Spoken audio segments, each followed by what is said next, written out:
New Brunswick Broadcasting Co. v. Nova Scotia Speaker of the House of Assembly.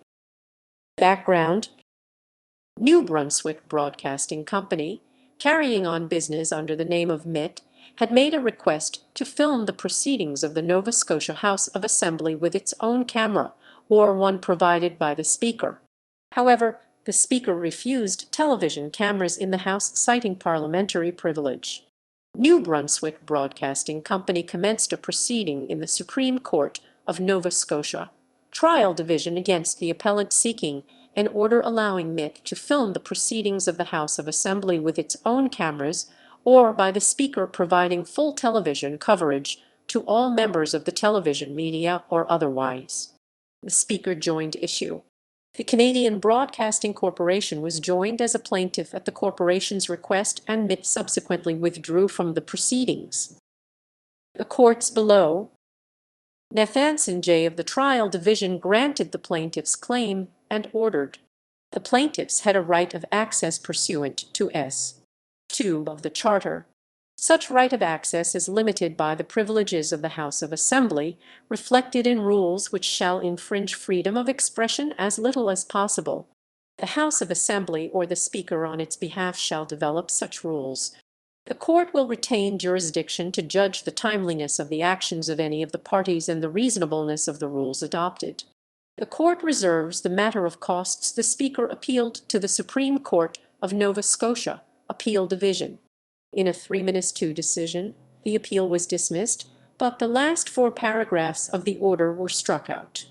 On appeal to the Supreme Court of Canada, in July 1991, Gonthier J. certified the following constitutional questions to be addressed.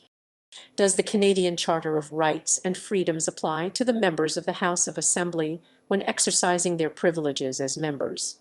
If the answer to question 1 is yes, does exercising a privilege so as to refuse access to the media to the public gallery to record and relay to the public proceedings of the House of Assembly by means of their cameras contravene S.2 of the Charter?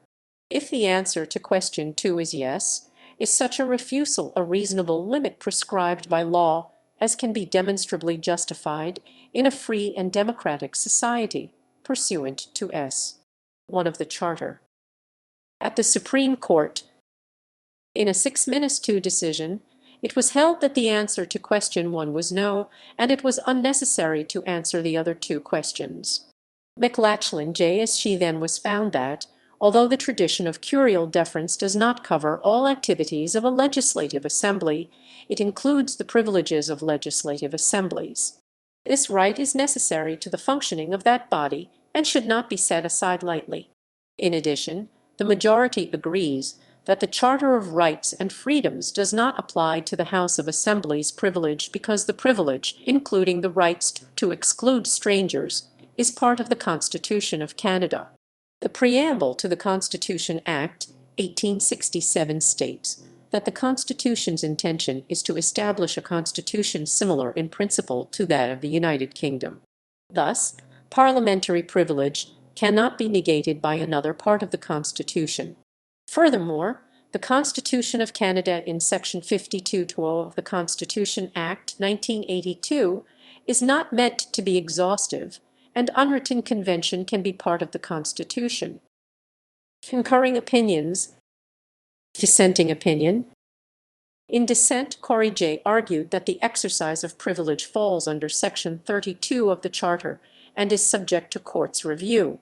This follows that the ban on television cameras is reviewable by Canadian courts. Justice Corey concluded that the complete ban on cameras is not essentially necessary to the House's operation and exceeded the jurisdiction inherent in parliamentary privilege.